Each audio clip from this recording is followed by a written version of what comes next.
Right. आज हम मत्ती के सुसमाचार उसका 5वां अध्याय के 21वां पद से लेकर के 32वां पद तक मनन करेंगे।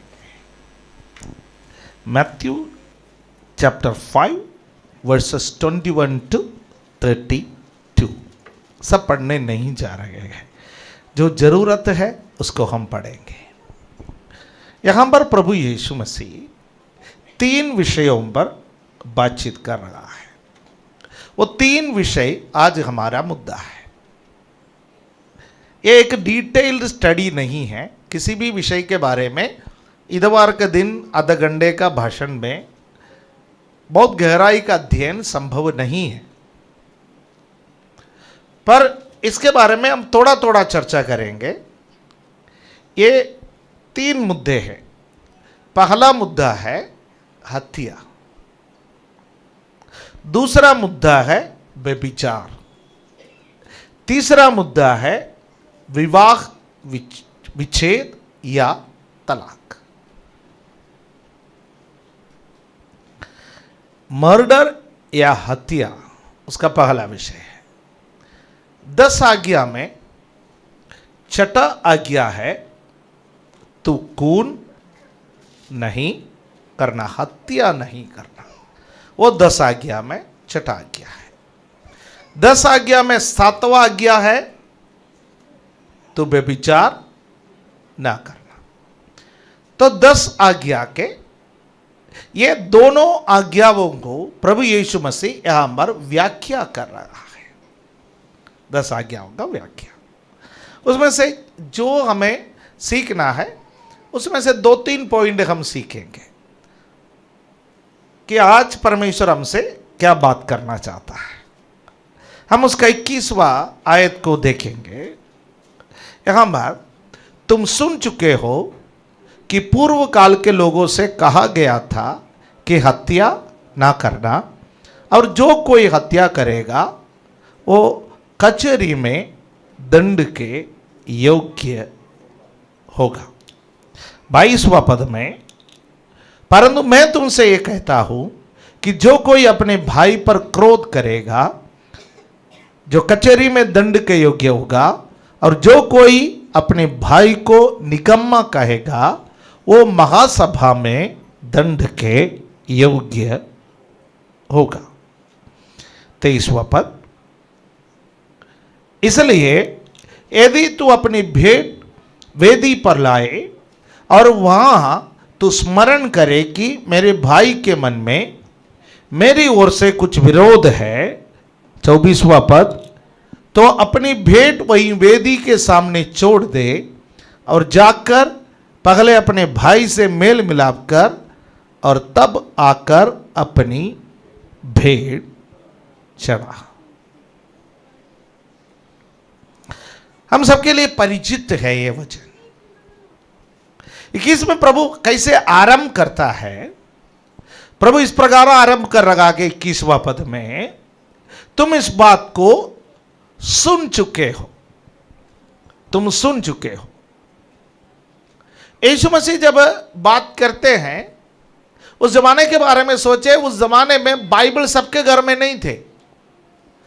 आज आपके घर में सबके पास बाइबल है, और एक एक व्यक्ति के पास कई कई बाइबल है, कई कई भाषा का बाइबल है।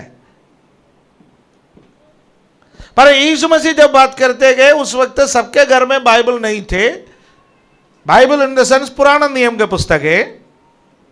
लोग साबत के दिन आराधनालय में जाते थे, वहां पर कोई एक व्यक्ति पढ़ता था और बाकी लोग उसको सुनते थे।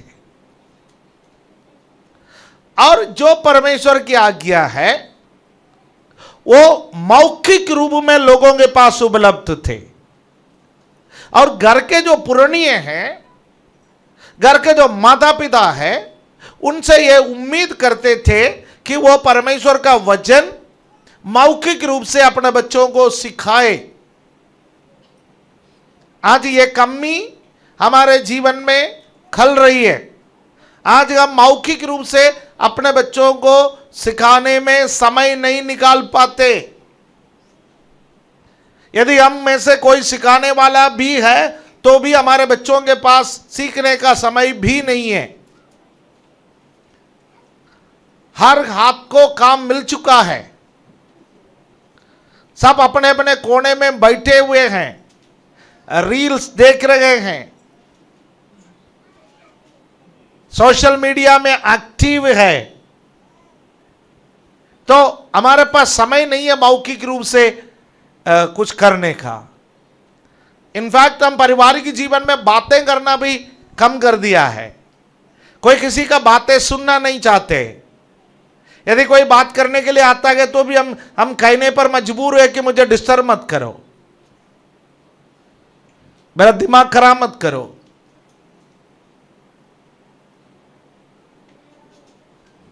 क्योंकि हम अपने चार दीवारी के अंदर बंद हो चुके हैं।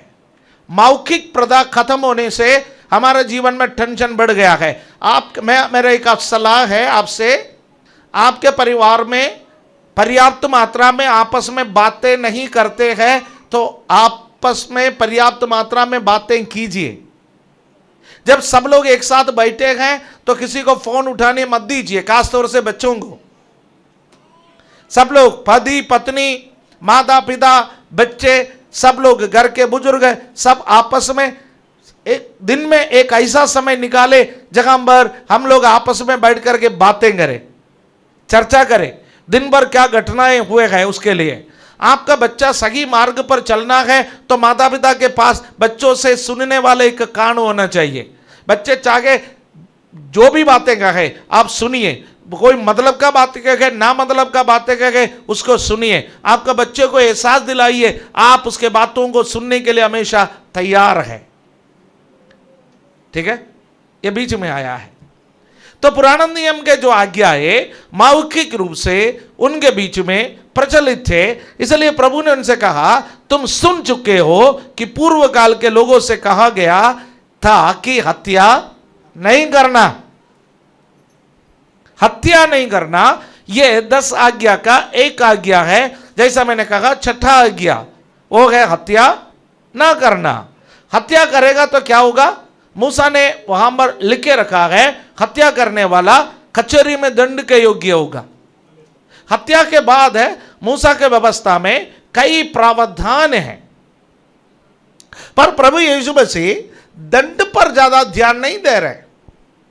प्रभु यीशु मसीह ध्यान दे रहा है हत्या के कारण पर। आजकल हमारा प्रॉब्लम क्या है? हम कारण पर ध्यान नहीं देता है, हम दंड पर ज्यादा ध्यान देता है। हम ऐसा हो गया है, जब कोई हत्या कहीं हो जाए, कई क्राइम कहीं हो जाए, कई अपराध कहीं हो जाए, लोग चिल्लाने लगता है अपराधी को सजा दो। सजा पर हमारा ध्यान है, उसका कारण पर हमारा ध्यान नहीं है। सजा पर ध्यान देंगे तो समाज नहीं सुधरेगा, कारण पर ध्यान देंगे तो समाज सुधरेगा। और यीशु यहां पर बात कर रहा है हत्या नहीं करना। हत्या करेगा तो नरक में जाएगा, हत्या करेगा तो कचहरी में खड़ा हो जाएगा, हत्या करेगा तो दंड का लायक होगा। पर यीशु मसीह यहां पर क्या कहता है? उसका अगला पद में यीशु 22वां पद में यीशु कहता है परंतु मैं तुमसे कहता हूं। 21वां पद में मूसा की व्यवस्था है, तुम सुन चुके हैं हत्या नहीं करना, हत्या करेगा तो तुम्हें दंड मिलेगा। इतना तो सबको समझ में आया। पर मैं तुमसे यह कहता हूं जो कोई अपने भाई पर क्रोध करेगा वो कचहरी में दंड के योग्य होगा। यानी हत्या का कारण क्या है? क्रोध। तुम्हें डील करना है क्रोध से। हत्या तक पहुंचने के लिए क्यों जा रहे हो? जब क्रोध की है उसी से डील करो ना। अनाप शनाप जब कहेगा, जो अपना भाई को निकम्मा कहेगा वो महासभा में खड़ा होगा, दंड का योग्य है। यानी क्रोध और मुंह से अनाप शनाप बकना, गलत बातें बोलना वो हत्या का कारण है। तो कारण से डील करो। संसार में पहला हत्या किसने किया आपको मालूम है? कैन ने अपने भाई आबेल की हत्या किया। वो संसार में पहला हत्या है। उसका कारण क्या है? क्रोध। मेरे भाई के बलिदान पर परमेश्वर प्रसन्न क्यों हुआ? मेरे अंदर एक क्रोध है। परमेश्वर ने कैन से कहा तू अपना क्रोध से डील कर दे। पाप तेरे देवड़ी पर है, तुझे उस पर प्रभुता करना है, तुझे क्रोध पर जय पाना है, तुम्हें विरोध पर जय पाना है, तुम्हें उल्टा सीधा बोलने पर जय पाना है, तुम्हें भाई को निकम्मा कहने पर जय पाना है। हृदय से डील कीजिए, व्यवहार से भी डील कीजिए, आदतों से डील कीजिए, क्रोध से डील कीजिए। जब हम इन चीजों से डील करेंगे, इन चीजों से व्यवहार करेंगे तो हत्या तक पहुंचेगा ही नहीं, है ना? और प्रभु यीशु मसीह वहां तक सीमित नहीं है। वो कहता है कि और गहराई में जाओ। और गहराई में क्या जाना है? और गहराई में जब जाता है तो उसका अगला पद में प्रभु कहता है, ओके 23वां पद में, इसलिए यदि तू अपनी भेंट वेदी पर लाए और वही तू स्मरण करे कि मेरे भाई के मन में मेरी ओर से कुछ विरोध है, तो अपनी भेंट वही वेदी के सामने छोड़ दे और जाकर पहले अपने भाई से मेल मिलाप कर और तब आकर अपनी भेंट चढ़ा। प्रभु यीशु कहता है, इनफैक्ट आपको लगता है भाई पिछले बार जय मसीह की सही तरीके से नहीं कहा, नमस्ते सही तरीके से नहीं कहा, फैमिली गैदरिंग में सही तरीके से व्यवहार नहीं हुआ, ओ भाई ने अच्छे से आपसे व्यवहार नहीं किया, तो भाई के मन में कुछ गए, तो मेल मिलाप पर ध्यान दो। हत्या से डील करने से पहले क्रोध से डील करो। क्रोध से डील करने से पहले जबान से डील करो। निकम्मा कहां से कहते हैं? मुंह से बोलता है। निकम्मा मुंह से बोलता है। मूर्ख कहां से बोलता है? मुंह से बोलता है। कारण क्या है? मन में कुछ है। हेलो, आप समझ पा रहे हैं? यस। हत्या तो बहुत दूर की बात है। शुरुआत कहां से है? मन से। डील कहां से करना? मन से। जब मन में लगता है मेरे भाई के मन में कुछ है? अक्सर लोग मेरे से ये कहते हैं कि देखो जी, सब निगम में है, सब नालायक है, सब ये है, सब वो है। आपको कैसा पता चला सब निगम में है? मेरा मन में है। पीला बंदा निगम्मा है, वो मुझे कैसा पता चला? क्योंकि मेरा मन में है। मेरा मन में जो है वो मेरा मुंह से मैं बोलता हूं। मेरा मन में जो है वो मेरा मुंह से मैं बोलता हूं। मेरा हृदय में जो है वो मेरा मुंह से मैं बोलता हूं। और मैं जब बोलता है उसी से क्रोध आ जाता है। बोलता है तो फिर क्या आ जाता है? क्रोध आ जाता है। और क्रोध के बाद अगला कदम हत्या है। तो डील कहां करना? मन से, हृदय से। तो यीशु मसीह का कहना कितना सार्थक है। यीशु मसीह के बातों पर आप ध्यान दीजिए, हत्या तक पहुंचने मत दीजिए और हमारा हृदय को ठीक करे। और उसका अगले में वो भाई से फिर एक कदम पीछे को आ रहा है। अगला पद में वो क्या कहता है? 25वां पद में, जब तक तू अपने बुद्धि के साथ मार्ग में है। दैट मीन दो लोगों के बीच में आपस में मतभेद है। दोनों कहां पर जा रहा है? कोर्ट में जा रहा है, न्यायाधीश के पास जा रहे हैं। और जब न्यायाधीश के पास जा रहा है, जिसने गलती किया उसको मालूम है मैंने गलती की, और कहता है कि जब तू अपने मुद्दई के साथ, अपने प्रतियोगी के साथ तू जब अदालत की ओर जा रहे गए तो मार्ग में मेल मिलाप का एक मौका मिलता है, मेल मिलाप कर लो भाई। तो यीशु मसीह मेल मिलाप पर ध्यान देता है, यीशु मसीह मन पर बात करता है। फिर यदि वहां पर मामले को रोका नहीं जाएंगे तो फिर वो कहां तक जाएगा? हत्या तक जाएगा। मसीह लोगों, हमें मन पर ध्यान देना है, मन पर ध्यान देना है। यदि आप हत्या को रोकना चाहते हैं, कुछ लोग हथियार से हत्या कर देता है, कुछ लोग जीव रूपी तलवार से हत्या कर देता है। कुछ लोग हत्या करने का समय खून निकलता है, कुछ लोग एक्सपर्ट है बिना खून निकाले हत्या करने में।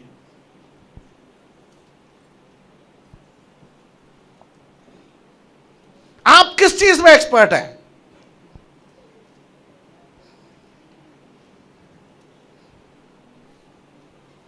हथियार से हत्या करने में एक्सपर्ट है या जीव रूपी तलवार से हत्या करने में एक्सपर्ट है? हमें से अधिकांश लोग जीव रूपी तलवार से हत्या करने में एक्सपर्ट है, मैं समेत।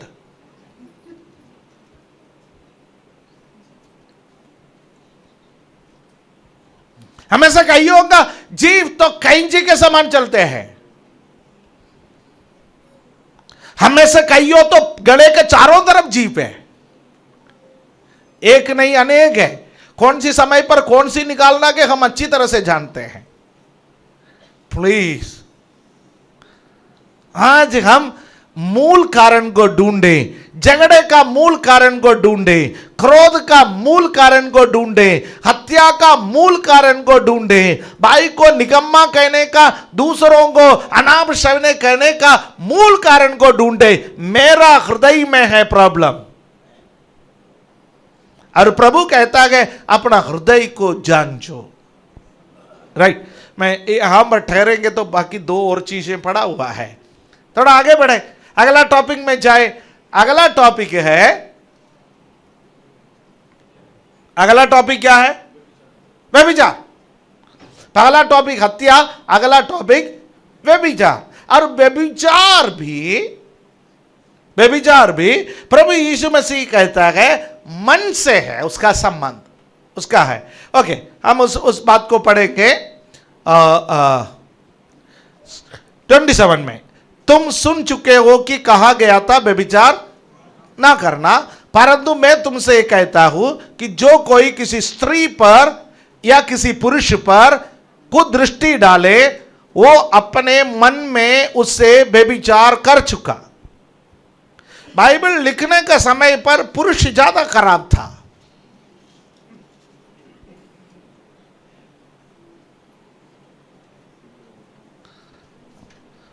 आपको पता है इन दिनों में जब फैमिली काउंसलिंग में बैठता है, आदमी को समझाना आसान है, औरत को समझाना बड़ा मुश्किल है। एक समय था औरतों को दबा करके चल सकते थे, औरतों को दबा दो फैमिली चल पड़ेंगे। आजकल दबा के तो देखो,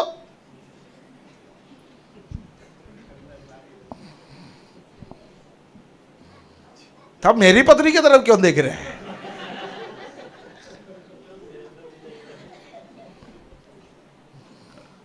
है ना?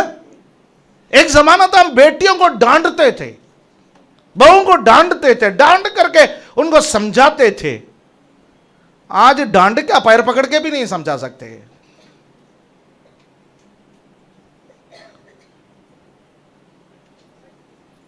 तो आज लड़कों को फिर भी डांट सकता है कि हमारे लड़के कितने खुश हो रहे हैं। मेरे कहने का मतलब है कई बार बाइबल पढ़ने के समय हमको लगता है कि बाइबल पुल्लिंग में लिखे गए इसलिए यह सब आत्मियों पर लागू है,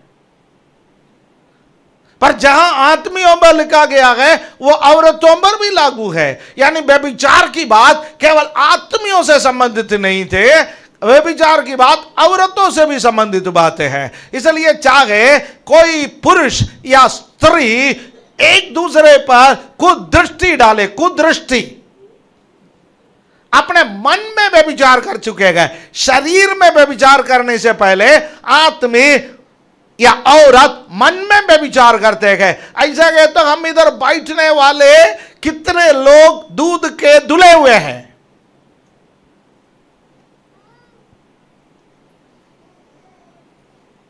हमारा देश का एक दुर्गति है, इन दिनों में जगह जगह पर व्यभिचार की अड्डाएं खुले हुए हैं, रेसिडेंशियल इलाकाओं में। मैं खुलासा करना नहीं चाहूंगा, हमारे प्रार्थना में कई बार इसका खुलासा कर चुके हैं संबंधित लोगों ने, और उसके लिए प्रार्थना किया है। जब भी आप ऐसा किसी स्ट्रीट से निकलता है, ऐसा किसी अड्डे के सामने से निकलता है, परमेश्वर ने आपको जो अधिकार दिया है वो अधिकार लेकर के उसको डांटे।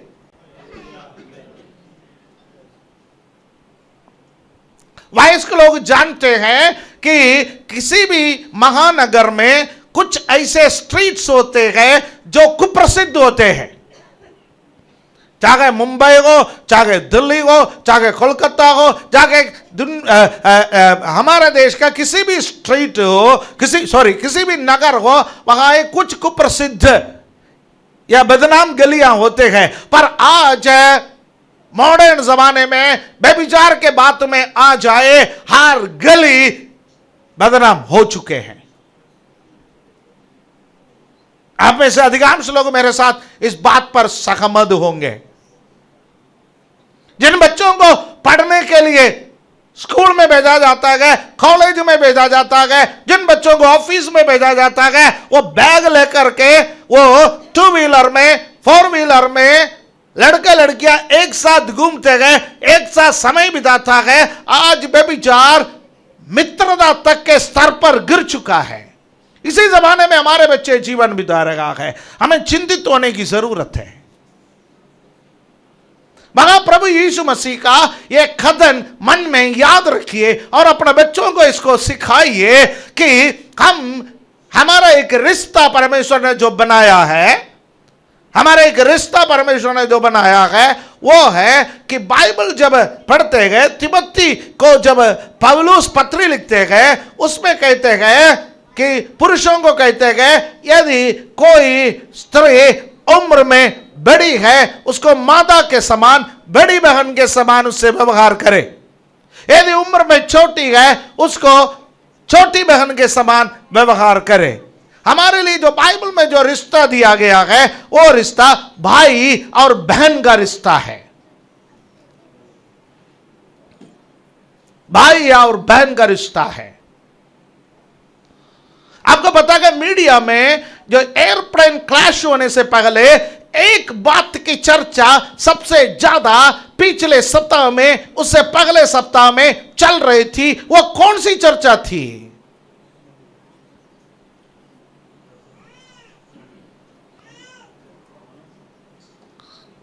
एक आदमी का हत्या एक औरत ने की। दोनों शादी के बाद हनीमून मनाने के लिए गए थे। कहां पर गए? मेघालय में वहां पर गए।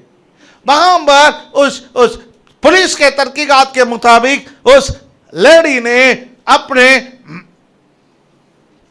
बॉयफ्रेंड के साथ मिलकर के अपना पति के हत्या कर ली।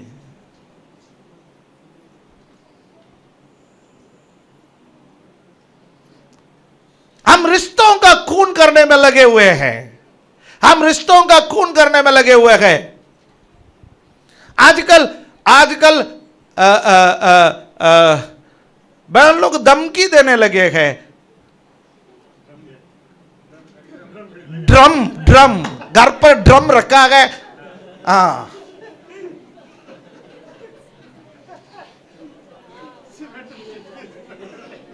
मैंने देखा बहुत सारे आदमियों ने कबाड़ी वाले को ड्रम भेज दिया। हमारे घर में ड्रम नहीं रखेंगे।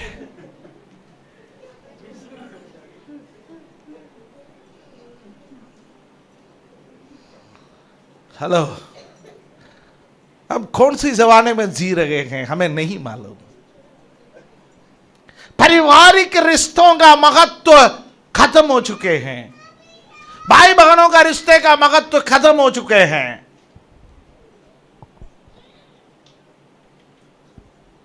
कुछ लोग समझते हैं एक राखी बांधने से, साल में एक बार राखी बांधने से रिश्ते में सफेदी कर सकते हैं।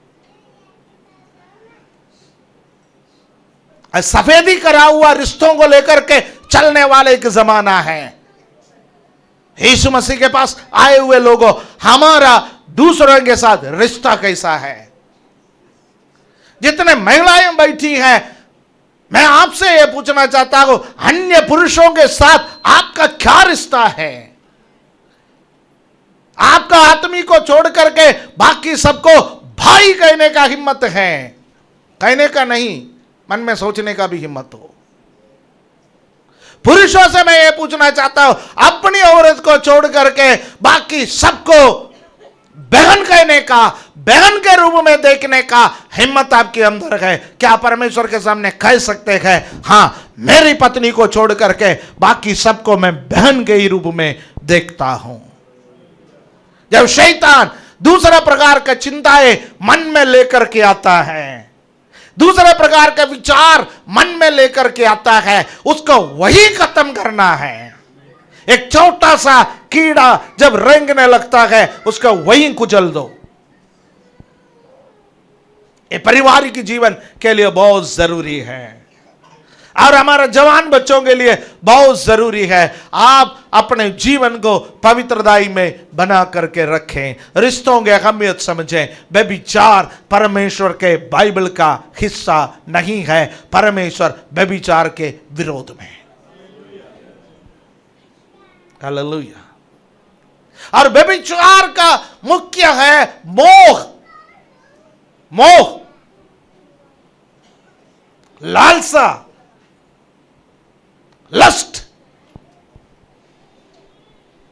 शरीर का लालसा, पैसे का लालसा, ये मेन कारण है। यदि हम में से किसी के अंदर ये लस्ट है, ये अभिलाषा है, तो उसको खत्म करें। शरीर की अभिलाषा है तो उसको खत्म करें। हो सकता है आप अपने जीवन साथी के साथ खुश नहीं है, मेडिकली आप फिट नहीं है, तो आप डॉक्टर से मिले।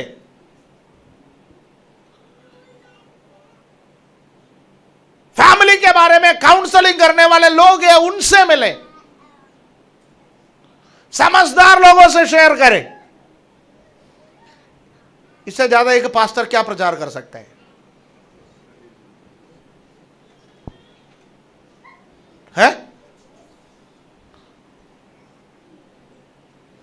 हो सकता है बहुत सारे लोग अपने जीवन साथी से खुश नहीं है। इसका मतलब यह नहीं है कि आप घर पर पेट नहीं भर रखा के तो अब दूसरा जगह में खाना खाए। कब तक करते रहेंगे? व्यभिचार से बचे, व्यभिचार से बचे। यह परमेश्वर का वचन हमें सलाह देता है। यदि हम में से किसी का भी जीवन में पिछले दिनों में गलतियां हुआ है, आज उस गलती का आखिरी दिन हो। आज माफी मांगे, आज परमेश्वर के सामने कहा है, प्रभु मैं गलत हो गया, प्रभु मैं गलत हो गया। और वो उस जगह से भागो, उस व्यक्ति से भागो, उससे फिर मिलने का चेष्टा मत करना। वो व्यक्ति आपके लिए मर गया, वो चाहे आपके लिए कितना प्रिय क्यों ना हो, वो व्यक्ति आपके लिए मर गया समझो। उसका फोन नंबर ब्लॉक कर दो, उसका पिक्चर खत्म कर दो, मन से भी फोन से भी निकालो। किसी से परमेश्वर बात कर रहा है तो आपको आज करना है, नहीं गया तो आपका जीवन बहुत जल्दी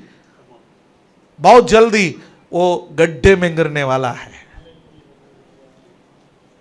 कोई भी अपना जीवन साथी को धोखा दे रहा है तो आज उसको खत्म करें, क्योंकि परमेश्वर आज आपको सामर्थ्य रूप से आपसे बात कर रहा है। मैं आज टेक्निकल बात ही आपसे नहीं कर रहा हूं, मैं आपको आज व्यवहारिक बात कर रहा हूं जो आपके जीवन से, मेरे जीवन से संबंधित है। जितना मैं आपके लिए प्रचार कर रहा हूं उतना मेरे लिए भी लागू है। तो दो दो दो चीजें, एक हत्या और दूसरा व्यभिचार, दोनों का शुरुआत कहां से है? मन से।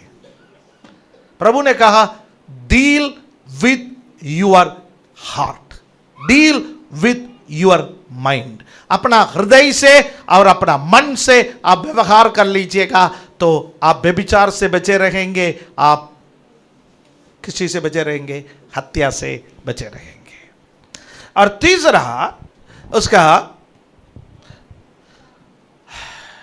लास्ट पॉइंट में जब आता है तो मैं कुछ चीजें स्किप करना पड़ता है, 31 में आता है, क्योंकि टॉपिक बता दिया जाता है तो उस टॉपिक को एक दो बातें बता दे तो अच्छा है, क्योंकि मैं बहुत समय इसमें बिता नहीं पाऊंगा, तो आगे भी बहुत सारे विषय है प्रचार करने के लिए। ओके, मैं पहाड़ी उपदेश पर बात कर रहा हूं तो मुझे पहाड़ी उपदेश खत्म करना है। यह भी कहा गया था जो कोई अपनी पत्नी को त्याग दे तो उसे त्याग पत्र दे। मूसा की व्यवस्था में एक त्याग पत्र देने की बात थी, त्याग पत्र। आपने सर्टिफिकेट ऑफ मैरिज सुना होगा, marriage certificate. Okay, certificate of marriage. यीशु मसीह ने सर्टिफिकेट ऑफ मैरिज के विषय में बात नहीं की, क्योंकि मैरिज के लिए किसी सर्टिफिकेट की जरूरत नहीं है। मैरिज के लिए किसी भी सर्टिफिकेट की जरूरत नहीं है। आप में से कितने लोगों के पास मैरिज सर्टिफिकेट है? हाथ मत उठाना। है, आप अपना घर में फ्रेम करके रखे हैं ताकि बाहर से कोई आए पता चले घर में हम पति पत्नी हैं। हेलो,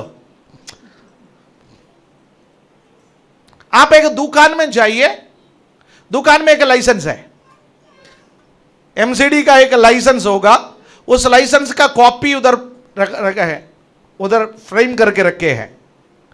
व्यापार मंडल का एक कॉपी होगा, वो भी उधर फ्रेम करके रखे हैं।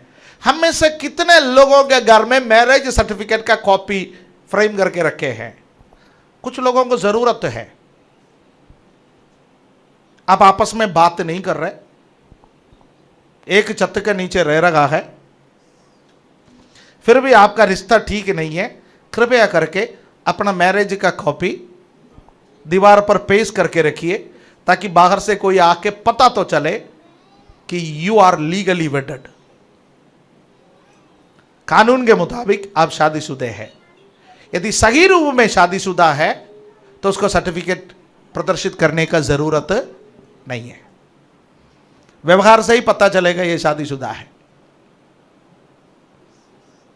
हेलो, व्यवहार से ही पता चलेगा। पति पत्नी साथ में चलते गए तो व्यवहार से पता चलेगा। पति पत्नी एक घर में रहते गए तो व्यवहार से पता चलेगा, राइट? पता चलना चाहिए।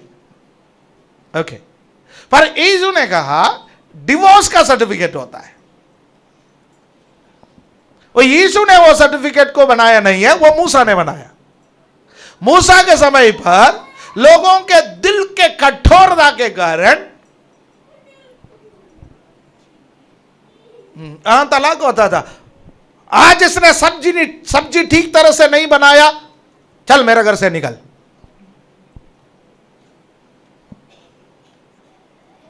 आज तूने चाय में अदरक नहीं डाली, निकल इधर से। डेली पत्नी को चेंज करने का प्रथा, मुझे पसंद नहीं आया, निकल।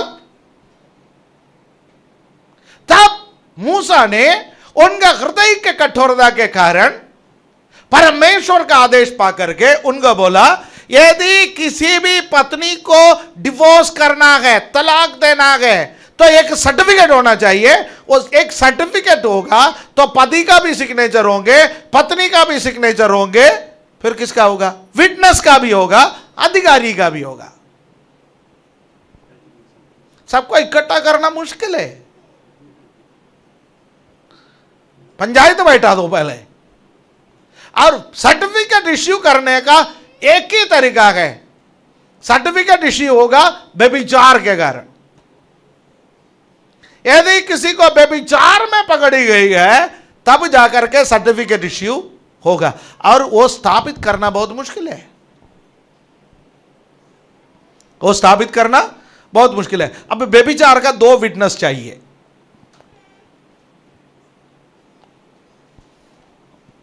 मिल जाएगा? व्यभिचार का 2 विटनेस मिलेगा?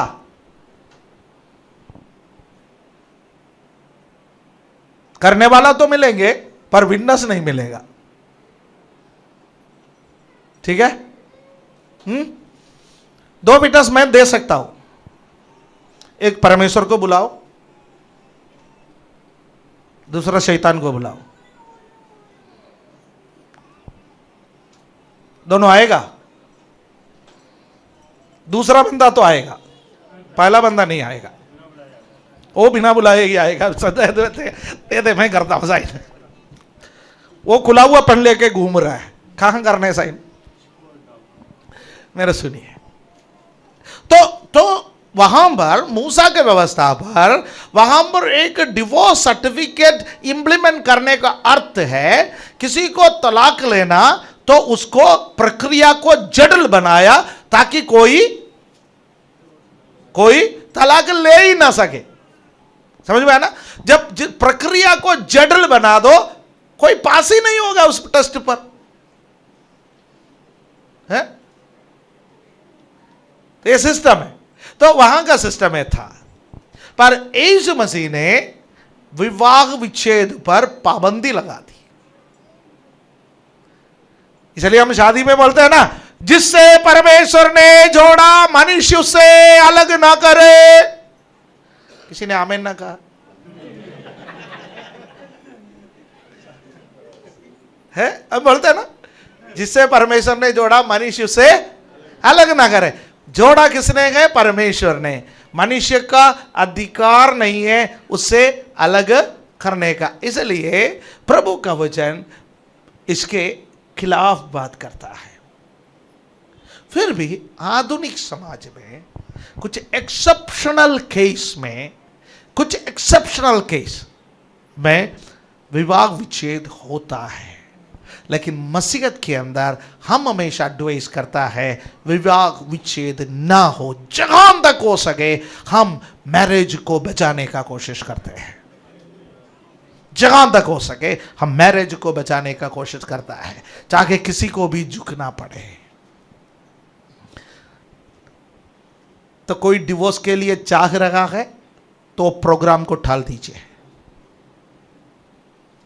ठीक है? वचन का व्यवस्था नहीं है। तो यीशु मसीह का शिक्षा 3 बात पर हमने सुना, राइट? एक पहला शिक्षा हत्या के बारे में, और दूसरा शिक्षा व्यभिचार के बारे में, और तीसरा शिक्षा तलाक के विषय में, विवाह विच्छेद के विषय में। तो प्रभु ने कहा कि ये हमें अवॉइड करना है। 3 चीजें अवॉइड करना है। हत्या को अवॉइड करो। हत्या अवॉइड करना है तो हत्या का ठीक नीचे है क्रोध। क्रोध का ठीक नीचे है अनाप शनाप बोलना। अनाप शनाप बोलने का ठीक नीचे है मन के अंदर का मेल मिलाप। मन के अंदर मेल मिलाप रखोगे तो अनाप शनाप नहीं बोलोगे। अनाप शनाप नहीं बोलोगे तो क्रोध नहीं आएगा। क्रोध नहीं आएगा तो फिर हत्या आएगा ही नहीं। तो ठीक कहां करना? मेरे हृदय के अंदर सभी लोगों के प्रति क्या होना चाहिए? मेल मिलाप। व्यभिचार के बारे में प्रभु ने कहा, व्यभिचार वो शारीरिक प्रक्रिया से पहले मन के अंदर व्यभिचार होते हैं। सबसे पहले हृदय का व्यभिचार को रोको। सालों के बाद पौलुस ने जो पत्र लिखा, उन्होंने कहा अभिलाषा या शरीर के लिए सोचो मत। इन दिनों में हमारा फोन पाप का अड्डा है। फोन पे क्या क्या नहीं आ रहा है।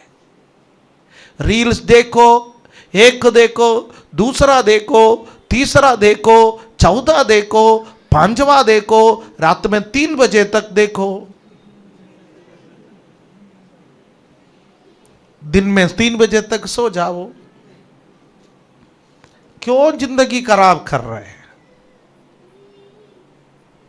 यदि आपका प्रभु यीशु मसीह ने यहां पर कहा आपका आंख आपके लिए प्रॉब्लम है, निकाल दो, हाथ प्रॉब्लम है तो काट दो। मैं कहता हूं फोन दिक्कत कर रखा है तो कुकर में डाल करके 4 सीटी भिजवा दो।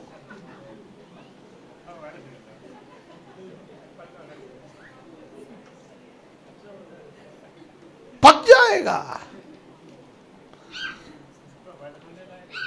हाँ, खाने लायक हो जाएगा। क्यों जिंदगी खराब करना है हमें?